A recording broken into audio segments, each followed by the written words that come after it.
হর হর মহাদেব, আদেব, জয় মা মহাকালী। সকল দর্শক শ্রোতাদের প্রথমেই আমি আমার আন্তরিক প্রীতি, শুভেচ্ছা, নমস্কার জানাচ্ছি।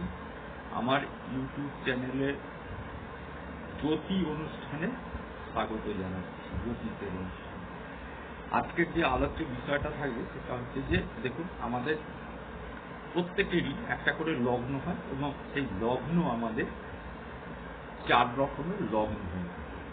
4 রকমের লগ্নের ভেতরে অগ্নি, পৃথ্বী, বায়ু, জল, যে কোনো একটা লগ্ন আমাদের হয়ে থাকে। মেষ রাশি থেকে আরম্ভ করে প্রথমে হচ্ছে মেষে অগ্নি, তারপরে বৃষতে হচ্ছে পৃথ্বী, তারপরে হচ্ছে মিথুনে হচ্ছে বায়ু এবং কর্কটে হচ্ছে জল, আবার সিংহেতে হচ্ছে অগ্নি, তারপরে কন্যাতে হচ্ছে পৃথ্বী, তারপরে হচ্ছে তুলাতে হচ্ছে বায়ু, বৃশ্চিকে হচ্ছে জলরাশি এবং তারপরে আবার ধনুতে গিয়ে অগ্নি, মকরে পৃথ্বী, কুম্ভে হচ্ছে বায়ু এবং তারপরে মীন রাশি হচ্ছে জলরাশি। এবারে এক একজনের এক একটা লগ্ন সাপেক্ষে যে আমি যে উপাচারগুলো আপনাদের দিয়ে থাকি সেগুলো সার্বিকভাবে দিয়ে থাকি এবং সেই সার্বিক ফলগুলো হয়তো আপনারা উপাচার করে থাকেন, অনেক সময় হয়তো নিশ্চয়ই শুভফল থাকে।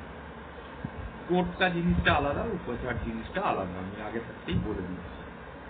উপাচার আপনাকে করতে হবে যখন আপনার কোনো লগ্ন সাপেক্ষে কোনো আপনার যে দশাপতি থাকবে বা আপনার যে অশুভ গ্রহ থাকবে লগ্ন সাপেক্ষে, তার যে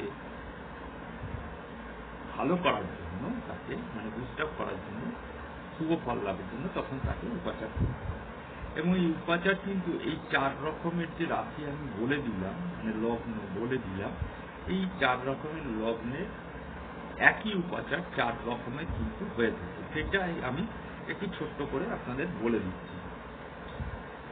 সবসময় যে আংটি, পাথর, তাবিজ, কবচ ইত্যাদি করে যন্ত্রণ ফন্ত্রণ করে ইত্যাদি হয়, এটা কিন্তু হয় না কখনো। তাহলে আপনাকে কি করতে হবে? প্রথমে আমি অগ্নি রাশি সম্পর্কে বলি। আমি একটা ছোট্ট উদাহরণ দিয়ে বলছি। ধরুন, অগ্নি রাশির ক্ষেত্রে কাউকে রবির উপাচার করতে হবে।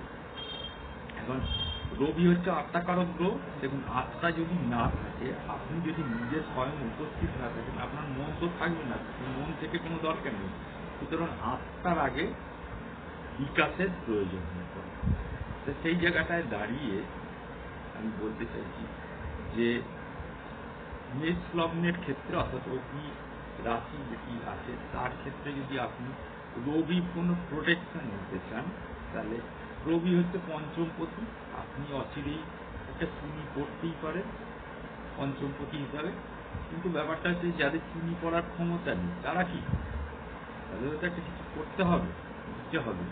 বা রবি আপনার জন্মকুণ্ডলিতে এমনভাবে আছে যে শুক্র যুক্ত হয়ে বসে আছে, শুক্রের সাথে রবি থাকলেই আপনার দারিদ্র দোষের সৃষ্টি হবে। শুক্র যেহেতু মেষ লগ্নের দ্বিতীয় পতি মিনস হচ্ছে যে তার ধনস্থানের অধিপতি, অর্থাৎ তার ইনকামটা সেখান থেকে দেখা হয় যে কিভাবে অর্থ উপার্জন করে আনবে।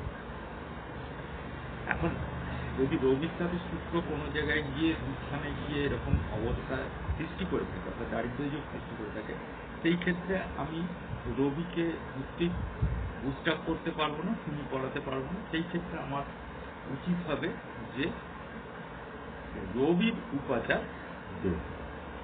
তাহলে এই মেষ লগ্নের ক্ষেত্রে রবির উপাচার করতে গেলে কি করতে হবে?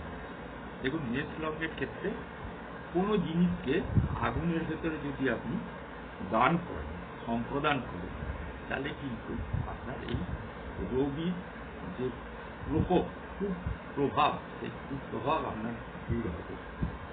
তাহলে আগুনের দান করতে গেলে আমি একটু ছোট্ট করে বলেই দিচ্ছি যে একটা তামার বাটিতে আপনারা সেখানে কর্পূর দিয়ে আপনারা সেখানে 108টা গম নিয়ে আপনি সেইখানে গম একটা একটা করে দান করবেন এবং রবির মন্ত্র ওম হ্রিমি সূর্যায় নমঃ দান করতে করতে বলবেন।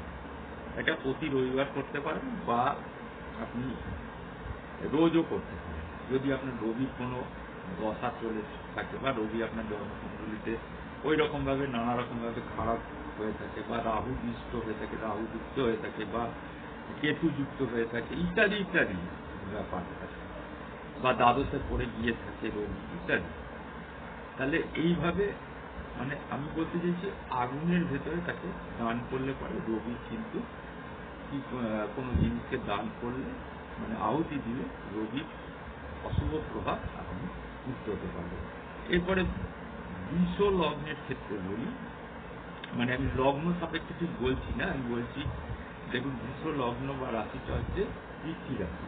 দেখুন পৃথ্বী রাশির এই বৃষ লগ্নে রবি হচ্ছে কি না চতুর্থপতি। এবারে চতুর্থপতি হওয়ার জন্য তার বাড়ি ঘরদোর ভূমি বাহন ইত্যাদি এইগুলোকে দেখবে, এবং এই রবি বৃষ লগ্নের ক্ষেত্রে তার দেখা গেল খারাপ অবস্থানে পড়ে আছে।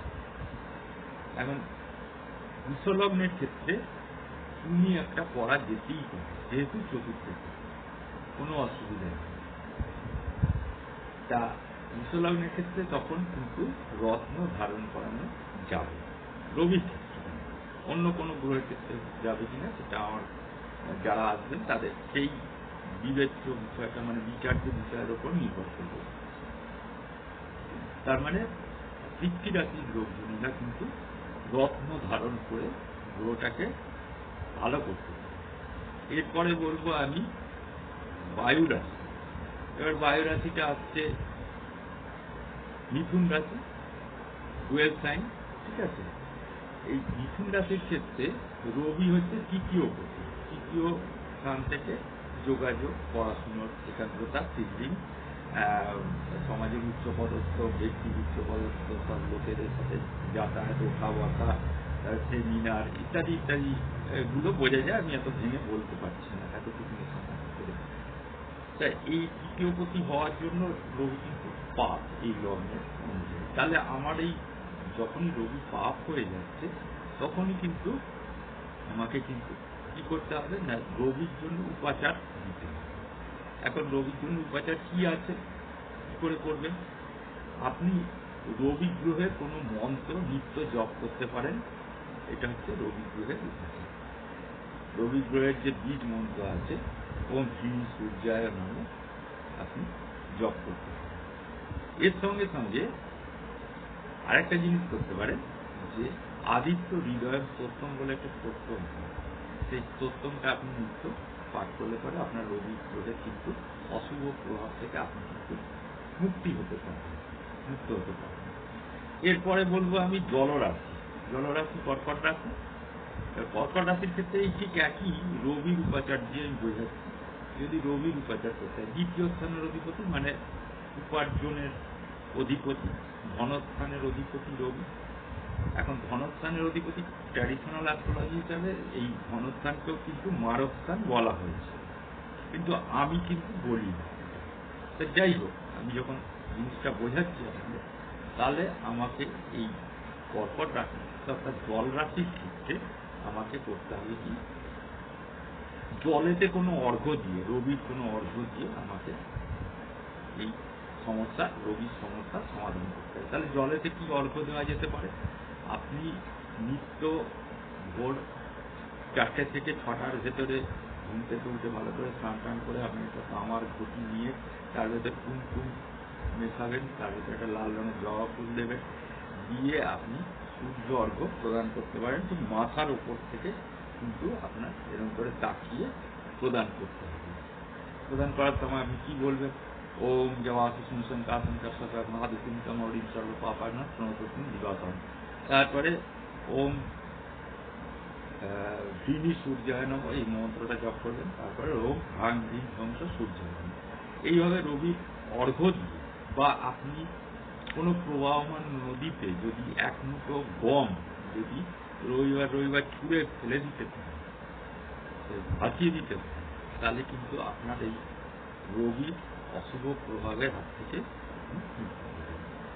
তা এরপরে সিংহ রাশি আছে, মানে সেটাও অগ্নি রাশি। তারপরে কন্যা রাশি হচ্ছে কীর্তি রাশি, তারপরে হচ্ছে তুলা রাশি বায়ু রাশি, তারপরে হচ্ছে কর্কট রাশি হচ্ছে জলরাশি। এইভাবে যদি রবি তাদের খারাপ হয়ে থাকে না, তাহলে এইভাবে উপাচারগুলো করতে হবে। আমি শুধু রবিটা দিয়েই বোঝাচ্ছি, যারা আসবেন যাদের যাদের যা যা খারাপ থাকে সেইগুলো আমি উপাচারের মাধ্যমে, যদি আপনার লগ্ন থাকে সেই গ্রহটা যদি অশুভ গ্রহ হয়ে থাকে, পাপক গ্রহ হয়ে থাকে, তাহলে কিন্তু এই উপাচারের মাধ্যম দিয়ে আমি কিন্তু ঠিক করে দেবো, অল্প স্বল্প খরচার ভিতরে হয়ে যাবে। আর যাদের পাথর করতে হবে তাদের তো পাথর করতে হবে, কবচ যাদের করতে হবে কবচ দিতে হবে, যন্ত্রম যাদের করতে হবে তাদেরকে যন্ত্র ইউজ করতেই হবে।